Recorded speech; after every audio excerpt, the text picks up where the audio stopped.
One thing that did not make it into the original set of videos, and that was a mistake on my part, was how we talk about the energy that is carried by waves, and more specifically, the energy carried by light. But first, let's talk about the energy carried by water waves, or waves in general for that matter. So I will ask you, with what you know about life in general, which one of these two waves do you think is carrying more energy, assuming that they're photographed at the same scale and all that stuff? And hopefully you chose this one, the one on the right, and probably because you're thinking, well, that wave seems to be bigger. And this is kind of the way we thought about the energy carried by waves for the longest time.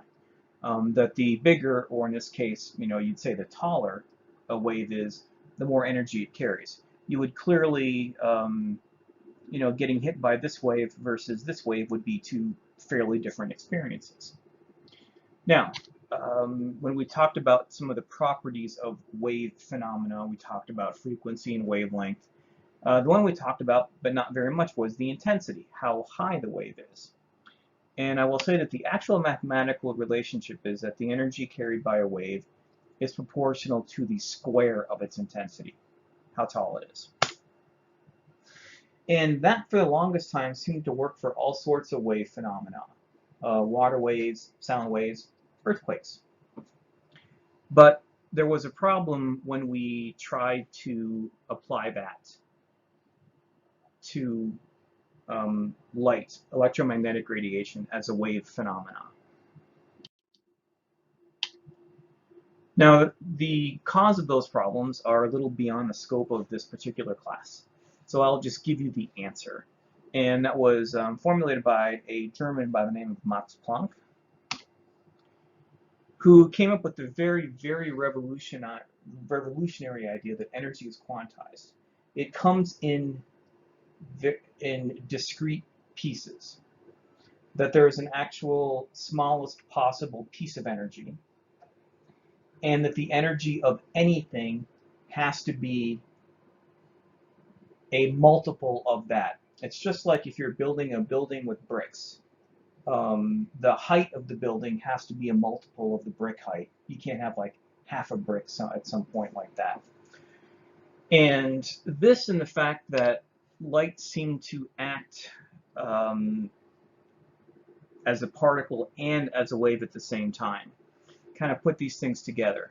And so he figured out a way to express that the energy carried by a particle of light, or the smallest amount of light you could get, and that particle we call the photon.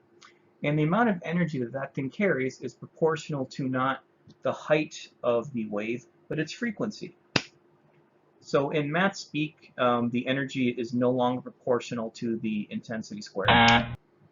So goodbye to that. And it's proportional to the frequency. The frequency, this is the Greek letter nu, which, depending on your character and font set, could look like an italicized V, but it's supposed to be a nu. And this thing here, h, is called Planck's constant.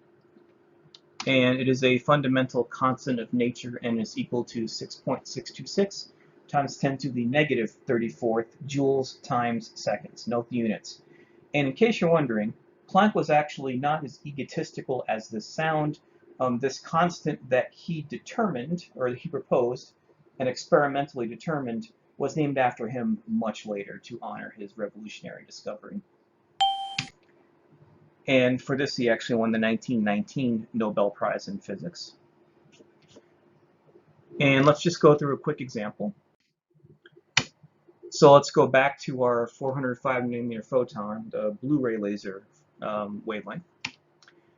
And so now we'll say the energy is proportional to, or is equal to, Planck's constant times the frequency. But we do not have the frequency yet. We have the wavelength. So the first thing we're going to need to do is determine what the frequency of that light is. But we know how to do that. For light, or for any wave phenomena, do not forget that the product of the wavelength and the frequency is equal to the speed of that wave. So here we can rearrange this to solve for the frequency. It's going to be equal to the speed divided by the wavelength. So the speed of light, to 3 sig figs, we can say it's just 3 times 10 to the 8th meters per second, and 405 nanometers. So this is not proper scientific notation, but it's kind of something that we let slide. So if you want to easily convert this to meters, now you'll note that I gave you the wavelength in nanometers. It needs to be meters because you have a meter in this speed term here.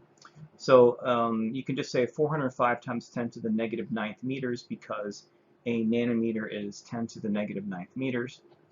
And if you look at the units, this meter will cancel out this meter, leaving us here with a denominator or inverse seconds. So the answer is actually 741 times, or 7.41 times 10 to the 14th inverse seconds, or hertz. But note that it's seconds to the negative 1 power. Or you could also have this as this number over seconds. Both of them are fine.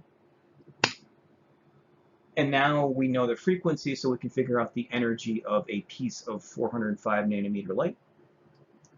And again, if you look at the units here, Planck's constant has units of joules times seconds. This seconds and this inverse or denominator seconds will cancel each other out, giving us an energy, giving us joules, which is what we would expect for an energy. And punch through the numbers, and you should get about 4.92236 figs times 10 to the 19th joules, which is the energy of that 405 nanometer photon.